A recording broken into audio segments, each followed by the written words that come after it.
بسم اللہ الرحمن الرحیم الحمد للہ رب العالمین والصلاة والسلام علی سید الانبیاء والمرسلین سیدنا و نبینا و مولانا محمد وعلی آلہ و اصحابہ اجمعین، اما بعد۔ محترم حضرات اساتذہ کرام اور عزیز طلبہ، انجمن تقویت الاسلام شعبہ مناظرہ طلبہ دارالعلوم دیوبند کا آج کا یہ پروگرام اپنے معمول کے اجلاس کا ایک حصہ ہے۔ ابتدائی سال میں، درمیان سال میں اور اختتام سال پر اس کے اجلاس ہوتے رہتے ہیں۔ جس طرح انجمنوں کے اجلاس ہوتے ہیں، خاص طور سے بڑی انجمنوں کے، اناد الادبی ہے، مدنی دارالمطالعہ ہے، سجاد لائبریری وغیرہ، اس اعتبار سے آج کا یہ اجلاس کسی الگ نوعیت کا نہیں ہے، لیکن اتفاق سے اشتہار کو کسی نے سوشل میڈیا کے اوپر وائرل کر دیا، اس کی وجہ سے وائرل کر دیا جس کی وجہ سے کچھ لوگوں کی اس کے سلسلے میں تشویش پیدا ہوئی، اور کئی جگہ سے یہ مطالبے آئے کہ آج کل کے ماحول میں مناظرہ نہیں ہونا چاہیے۔ اگر یہاں میڈیا کے کچھ افراد موجود ہوں یا خبروں سے دلچسپی رکھنے والے، تو ان کے سامنے میں یہ وضاحت کرنا چاہتا ہوں کہ یہ کوئی مناظرہ نہیں ہے۔ اس مجلمے کے اندر دونوں طرف دارالعلوم دیوبند کے طلبہ ہیں جو مسلک علماء دیوبند کے حامل ہیں، ایک مسلک سے تعلق رکھتے ہیں۔ یہ ان کے مشق و تمرین کا ایک حصہ ہے۔ جس طرح انجمن میں تقریر کی مشق کرتے ہیں، دیواری پرچوں میں اردو، عربی اور دیگر زبانوں میں مضامین لکھ کر مضمون نویسی کی مشق کرتے ہیں، اسی طرح مسائل کی تنقیح و تحقیق کے سلسلے میں اپنا نظریہ پیش کرنے اور اس کو مدلل کرنے کے سلسلے میں مشق و تمرین کے لیے انجمن تقویت الاسلام کا قیام عمل میں آیا ہے۔ اس میں جہاں اسلام سے خارج فرقوں مثلاً قادیانیوں، عیسائیوں وغیرہ کے سلسلے میں مناظرے ہوتے ہیں، وہیں مسلمانوں کے اندر جو فکری انحراف رکھنے والی جماعتیں ہیں اور ان سے ہمارے اکابر کے اختلافات ہیں، ان سے گفتگو کے آداب اور اس کا سلیقہ سکھانے کے لیے بھی مناظرے کی مشق کی جاتی ہے۔ جہاں تک تعلق ہے موجودی جماعت کا، تو ایک تو ہے ملکی مسائل میں ہر ایک کے ساتھ ہمارا تعاون و اشتراک، اس میں کوئی اختلاف نہیں ہے۔ جمعیت علماء ہند ہمارے اکابر کی جماعت ہے، اس کا اپنا ایک منشور ہے اور ایک انداز فکر ہے، انداز عمل ہے، لیکن مسلمانوں کے مشترکہ مسائل جب زیر بحث آتے ہیں تو تمام مسلم جماعتوں سے، مسلک والوں سے اشتراک ہوتا ہے، چاہے وہ جماعت اسلامی ہو، چاہے جمعیت اہل حدیث ہو، چاہے کچھوچا سے تعلق رکھنے والے حضرات ہوں، اور اگر بریلوی مسلک کے بھی معتدل مزاج کچھ لوگ اس میں شرکت کرنا چاہیں تو ان کو بھی شریک کیا جاتا ہے۔ وہ ملکی مسائل ہیں، مسلمانوں کے ملی مسائل ہیں، اس میں کوئی اختلاف نہیں ہوتا، سب شانہ بشانہ کام کرتے ہیں۔ لیکن جہاں تک مسلک اور نظریے کی بات ہے تو ہر ایک اپنے مسلک کے سلسلے میں پختہ ہے اور اس آزاد ہے۔ مودودی صاحب سے ہمارا فکری اختلاف ہے، وہ اپنی جگہ پر قائم ہے، اور ہمیں یہ جاننا ضروری ہے کہ ہمارے اکابر نے ان سے علیحدگی کیوں رکھی ہے، دوری کیوں بنائے رکھی ہے، ہمارے خیال میں ان کے خیال میں کیا فرق ہے۔ حضرت مولانا سید حسین احمد صاحب مدنی رحمۃ اللہ علیہ دارالعلوم دیوبند کے شیخ الحدیث اسد مدرس، شیخ الہند رحمۃ اللہ علیہ کے شاگرد، مجاہد آزادی، ان کو کیا پڑی تھی کہ وہ مودودی صاحب کے دستور اور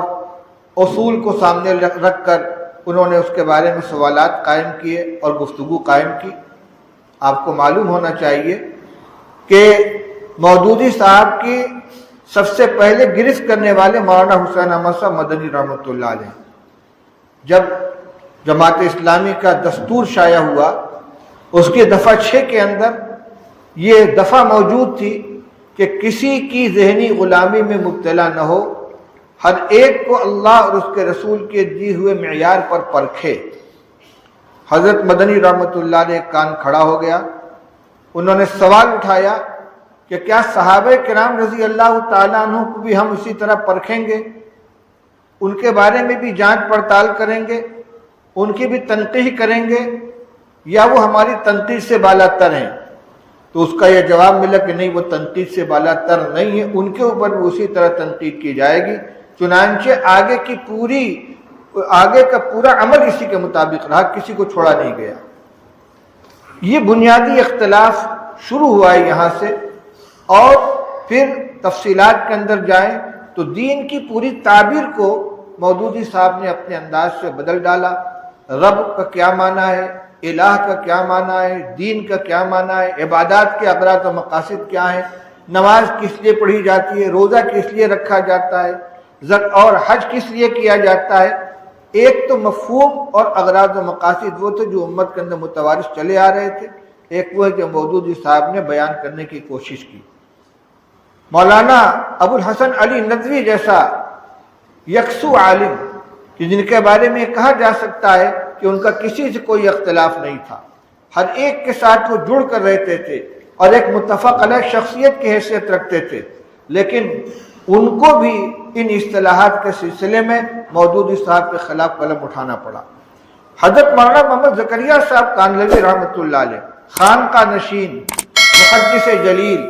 خالص درس و تدریس سے تعلق رکھنے والے، یعنی اس زمانے میں جب ہندوستان کے اندر لیگ اور کانگریس کا شدید اختلاف چل رہا تھا، ایک طرف حضرت مولانا اشرف علی صاحب تھانوی رحمۃ اللہ علیہ اور ان کے تلامذہ اور ان کے متوسلین جو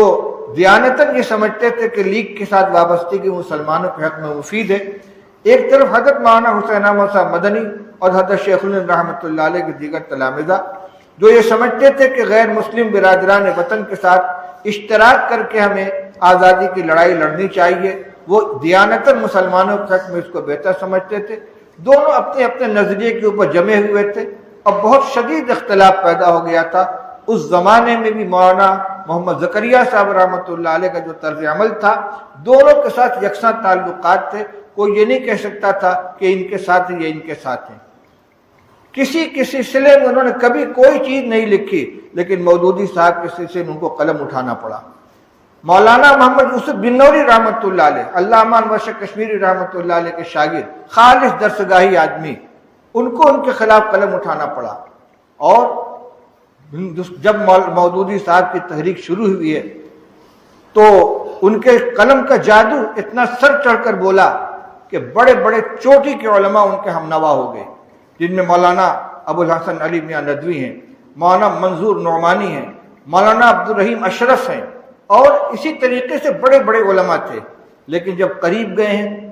اور جماعت کے نظریات کو اور مودودی صاحب کے نظریات کو، ان کے عمل کو دیکھا تو ایک ایک کر کے چھٹتے ہوئے سب کے سب الگ ہو گئے، اور یہ اتنی اخلاص کے ساتھ ان کے ساتھ گئے تھے کہ مولانا منظور احمد نعمانی رحمۃ اللہ علیہ نے جب اپنا مستقر بریلی چھوڑا ہے اور وہ سیالکوٹ سفر کر کے گئے ہیں مودودی صاحب کی حمایت میں، اس کا نام ہجرت رکھا تھا کہ میں گویا ہجرت کر کے آ جاؤں، سن تن من دھن سے ان کے ساتھ ہو گئے تھے۔ لیکن کچھ دن گزرنے کے بعد ان کو لکھنا پڑا مودودی کے ساتھ میری رفاقت کی سرگزشت، پوری کتاب انہوں نے لکھی ہے۔ یہ چیزیں ہمارے طلباء کے سامنے آنی چاہیے، ان کے علم میں رہنی چاہیے، اور اس وجہ سے خاص طور سے رہنی چاہیے کہ خاموشی اختیار کرنے کا اثر یہ ہوا ہے کہ آج دارالعلوم دیوبند کے احاطے میں مودودیت سے متاثر ہمارے طلباء کی ایک بڑی تعداد پیدا ہو گئی ہے، اور تنبیہ اور ہدایت کے باوجود وہ اپنی سرگرمیوں کے اندر ملوث ہیں اور اس کے اندر سرگرم ہیں۔ یہ بہت خطرناک چیز ہے، اس لیے حقیقت ہر ایک کے سامنے واضح ہونی چاہیے۔ آج کے اس مناظرے کا مقصد طلبہ کے درمیان مودودی صاحب کے فکر کا تعارف کرانا ہے، اور جب یہ میدان عمل میں جائیں تو اپنے اکابر کے معتدل مسلک کے حامل بن کر جائیں۔ ہمارا اختلاف بہت سی چیزوں میں جماعت اہل حدیث کے ساتھ بھی ہے، بریلوی حضرات کے ساتھ بھی ہے، جماعت اسلامی کے ساتھ بھی ہے۔ یہ اختلاف ہمیں ہی اختلاف نہیں ہے، ان کو بھی ہم سے اختلاف ہے، مودودی صاحب کو بھی ہم سے اختلاف ہے، جماعت اسلام اور جمعیت اہل حدیث کو بھی ہم سے اختلاف ہے، بریلویوں کو بھی ہم سے اختلاف ہے، ادھر سے بھی ہے ادھر سے بھی ہے، لیکن وہ نظریات کا ہے، مسلک کا ہے، دین کے احکام کا ہے۔ اور جہاں تک ہندوستان کے اندر مسلمان کی حیثیت سے جینے اور زندگی گزارنے کا معاملہ ہے، مسلمانوں کے حقوق کا مسئلہ ہے، ان کے ملی مسائل کا مسئلہ ہے، ہم سب ایک ساتھ رہتے ہیں۔ اور یہ مناظرہ کسی اسٹیج پر نہیں ہو رہا ہے، کسی میدان میں نہیں ہو رہا ہے، کوئی چیلنج نہیں کیا جا رہا ہے، یہاں دونوں طرف طلبہ ہے، دارالعلوم دیوبند کے طلبہ ہیں۔ مقصد یہ ہے کہ حقیقت سے واقف ہو جائیں۔ اس لیے جن طلبہ کے ذہن میں یہ بات ہے کہ اس کو موضوع نہیں بنانا چاہیے، ان سے بھی میں کہتا ہوں کہ اگر آپ اس سے واقف نہیں رہیں گے، یا تو آپ ان کے فکروں کے شکار ہو جائیں گے، یا اگر کبھی آپ کو گفتگو کی ضرورت پڑی تو آپ لاجواب ہوں گے، خاموش بیٹھنا پڑے گا۔ اس لیے جیسے اور دیگر موضوعات کے اوپر تیاری کر کے آپ کے ساتھی آپس میں گفتگو کرتے ہیں، ایک فریق ادھر کا بن جاتا ہے، ایک فریق ادھر کا بن جاتا ہے، جبکہ دونوں آپ کے فکر کے حامل ہیں، اسی طریقے سے یہاں بھی دو جماعت بنا کر ان افکار کا تقابل کیا جائے گا، تاکہ آپ کو معلوم ہو جائے کہ مودودی صاحب کے جماعت اسلامی کے نظریات کیا ہیں، ہمارے اکابر کے نظریات کیا ہیں، کیوں حضرت مدنی، حضرت مولانا یوسف بن نوری، حضرت مولانا محمد زکریا صاحب کاندھلوی اور مولانا منظور احمد نعمانی، مولانا نجم الدین اصلاحی، ان جیسے اکابر نے کیوں ساتھ دینے کے بعد نہیں، ساتھ دینے والے تو چند تھے، ان جیسے اکابر نے آخر کیوں مودودی صاحب کے نظریات کی تردید کو ضروری سمجھا۔ اس لیے آج کے اس مناظرے کو آپ غور سے سنیں، اس کے مضامین کو ذہن میں رکھیں۔ ہاں، مجادلہ، مخاصمت نہیں ہونی چاہیے، دلائل کے ساتھ گفتگو ہونی چاہیے، تاکہ آپ کے ذہن کے اندر دونوں طرف کے دلائل آ جائیں۔ پھر آپ یہاں سے فارغ ہو کر جائیں گے، اپنی درسگاہوں میں جا کے اپنے عمل میں مشغول ہو جائیں گے، کوئی آپس کے اندر کا مباحثہ نہیں ہوگا۔ یہ ایک مشق ہے، جیسے تقریر کی مشق ہوتی ہے، تحریر کی مشق ہوتی ہے، اسی طریقے سے گفتگو کرنے کی بھی مشق ہے۔ اور آپ جانتے ہیں، اگر آپ نے الفوز الکبیر پڑھی ہے، قرآن علوم کو جو حضرت شاہ ولی اللہ رحمۃ اللہ علیہ نے 5 قسموں میں منقسم کیا ہے، اس میں ایک علم المجادلہ بھی ہے،